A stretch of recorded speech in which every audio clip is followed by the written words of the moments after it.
I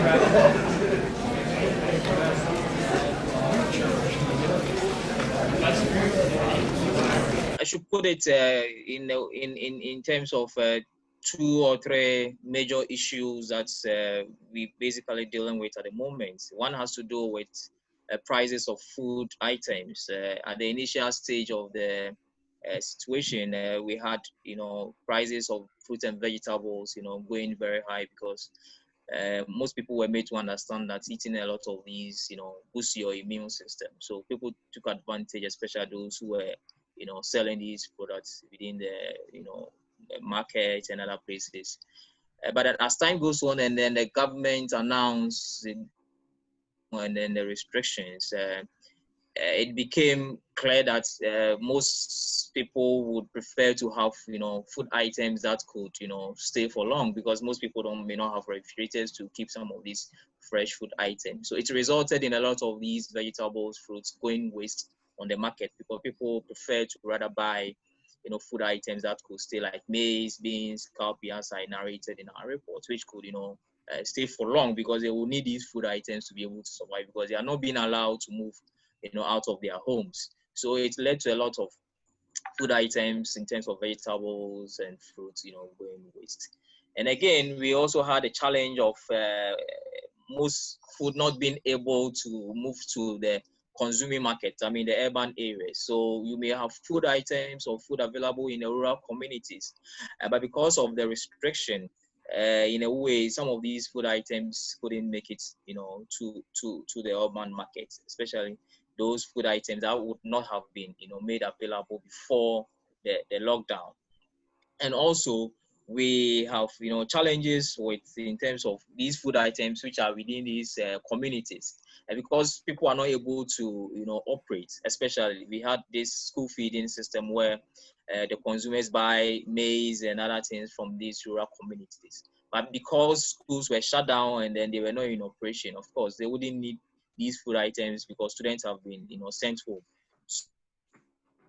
In a situation where these foods are available within the rural communities where they are being produced, but they are not available in the where it is needed, especially the urban communities. So resulting in some of these food items also going waste.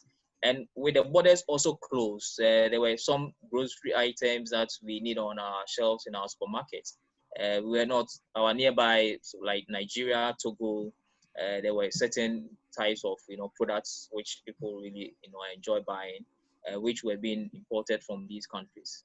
Because of the border closed, we didn't also have some of these food items on our clothes. Me, for example, I used to buy a certain type of yogurt. But after a while, when we checked on it, we were told that, some was not available. And then when I inquired, I was told that it was actually being imported from our nearby, neighbor, that is Togo. And so because of the border closure, you couldn't have these food items on the shelves of some supermarkets. And so in general, we had prices of food items going up with a restriction in terms of movement of people couldn't go to bring these food items from the rural communities or the producing markets. And so that's really had been a major problem. But currently, because of the lifting of the restrictions, people are able to go to these places to bring food items to the urban communities. And so to some extent things are normalizing. We are not experiencing as we used to experience during the initial stage of the lockdown in terms of price of food items going skyrocketing. Things are stabilizing at the moment. So I don't know whether maybe Prof. Atu would also want to add. Yes. To add to this, we used to have some vegetables brought in from Burkina Faso, onions and tomatoes. There are special onions, tomatoes that people really like, and they came from Burkina Faso. So with the border closure, we have challenges getting those stocks coming in. And so our president has been encouraging Ghanaians to really consume what we grow, to develop that attitude of consuming what we grow, especially rice.